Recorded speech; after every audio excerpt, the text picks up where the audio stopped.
sentimento de estar traindo o meu pai, traindo as expectativas deles, ao me casar, inclusive, e deixar geograficamente a cidade natal e a estrutura na qual a minha família de origem havia construído um legado que eu entendia que eles esperavam que eu fizesse parte. Ao sair disso e construir a minha própria história com meu marido, eu me tornei uma traidora.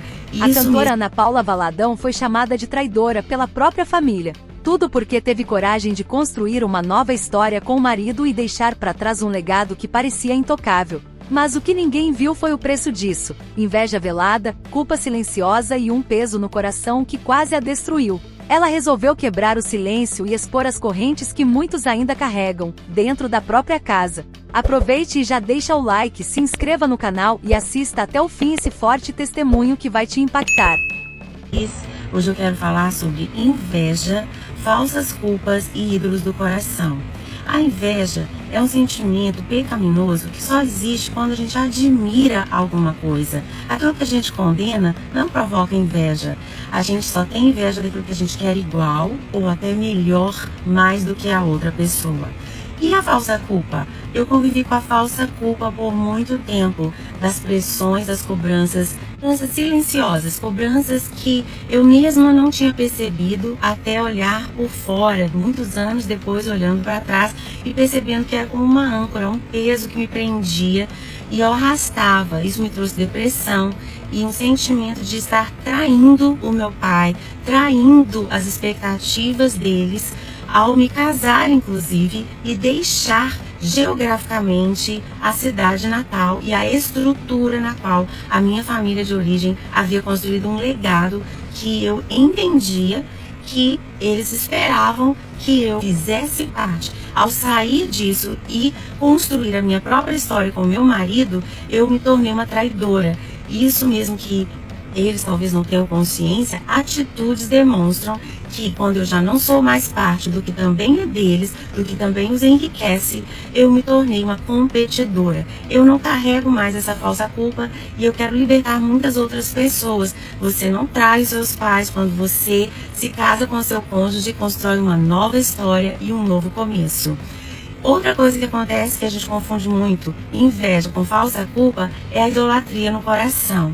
Os falsos deuses, eles nos fazem pensar que nós estamos presos a eles, devendo adoração, devendo a eles um sentimento de dívida, de devoção, de dedicação e um sentimento de dependência, como se nós não pudéssemos ser felizes se nós não estivermos alinhados ao que eles esperam também de nós. Eu fui presa há muito tempo por ídolos no meu coração, tanto figuras familiares quanto estruturas do meu passado, que eram estruturas muito boas, que proviam para mim, que me traziam segurança, que me traziam proteção, tudo que Deus, o único com D maiúsculo, quer fazer por nós e somente Ele pode fazer perfeitamente por nós.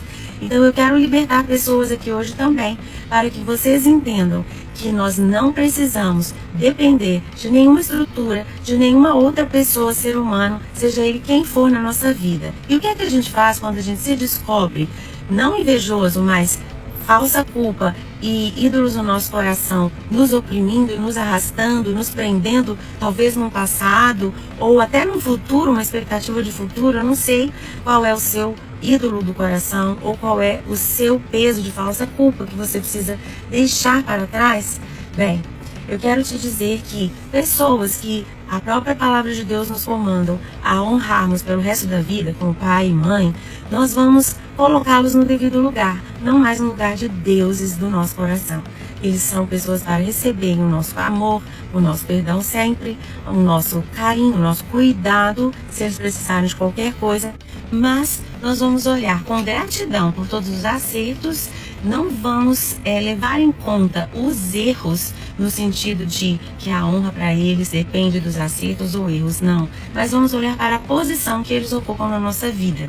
Eles podem até errar, mas eu não vou pecar por causa do pecado do outro. Então, se Deus colocou o pai e mãe para serem honrados ao longo da vida, não mais no sentido de obediência, mas no sentido de dar a eles o devido respeito pela posição que ocupam diante de Deus para comigo, para sempre, isso vai facilitar com que eu também faça a separação da pessoa do meu pai, a pessoa da minha mãe, da posição que eles ocupam. Eu não sei qual é a sua história com seu pai, com a sua mãe, mas isso também te liberta e te ajuda a fazer uma convivência saudável.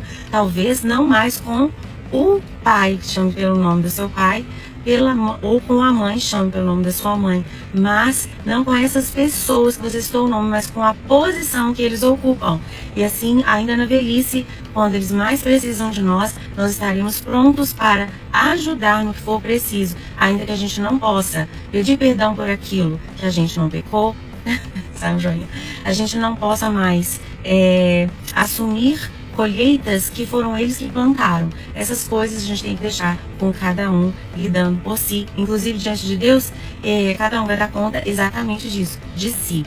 Outra coisa que ajuda muito, né, é você saber o que é a reconciliação. A reconciliação, ela é diferente do perdão. Porque o perdão, ele é obrigatório para qualquer pessoa, mesmo que a outra pessoa jamais reconheça o que errou com a gente. Mas a convivência, ela tem que ser feita com limites saudáveis. Assim como José, que perdoou seus irmãos, depois de mais de 17 anos sem vê-los, colocou-os numa vila muito boa lá em Gósen, mas ele não os trouxe para morarem no palácio com ele no Egito. Depois de muitos anos, que quando Jacó morreu, ele novamente liberou perdão sem cobrar nada deles, mas não voltou a conviver. A convivência, ela não é obrigatória. Assim eu te liberto, como eu tenho sido livre, e todo o ídolo do coração seja quebrado em nome de Jesus, e a gente possa viver novos relacionamentos em novas bases de liberdade. Vamos fazer como Raquel, mãe de José, e vamos enterrar finalmente os ídolos que trouxemos da casa dos nossos pais, debaixo do cavalo de Siquém. Deus abençoe.